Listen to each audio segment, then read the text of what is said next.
Y'all doing out there? What's happening? How y'all doing? The first video today gonna be about how churches are using W-2 forms and bank statements. They want to check in on you. Used to be when the sick and the shut in, they just call and say sister so and so and brother so and so. But now they want the paper trail. They want to make sure the collection play. They want to get in on it. And back in the day, depending on what churches you went to, that plate would be spent as long as your toes was hurting. And they had to talk about expenses for this and that and the other. And the bottom line is that when you start to see your ministers dressing a certain way, driving a certain car, traveling, they have to explain that it's on the company card, you start to look at them a little strangely.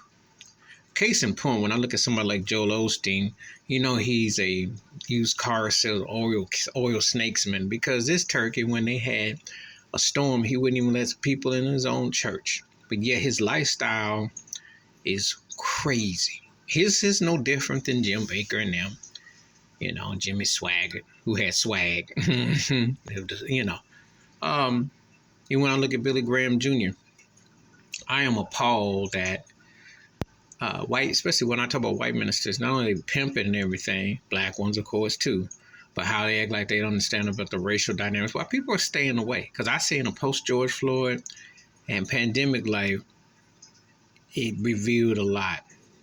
We're not even going to talk about the Catholic priests and the Roman Catholic Church and Italy, the whole nine, with all the stuff that's going on that still is coming to light.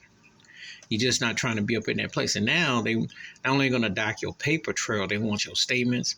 Next, they're going to want your Social Security. They're going to want all that information just so you can go to pray. You can stay at home and do that. Or you can, pandemic life, you can watch it just like this. You ain't got to be up in that building. Why them cats be up there shuffling, doing all kinds of dirt, all kinds of twisted situations, And if it's about the betterment, they're going to be aware racially, spiritually, and collectively. You don't have to bring no info to them if they stay abreast. If they're afraid to talk about racism and why they have a porcelain or one-sided pictures in their church, then it's not for you, even if you are white. Please hit like, subscribe, book of thoughts and comments, and I do respond. Thank you. Please share the video if you want to. Wash your hands. Keep your mind clear. Watch out for another. And churches don't need to be asking for this or that. They need to be thankful to have people there. But more importantly, it should be to embrace where you're all trying to get to, not through your pockets. I'm out.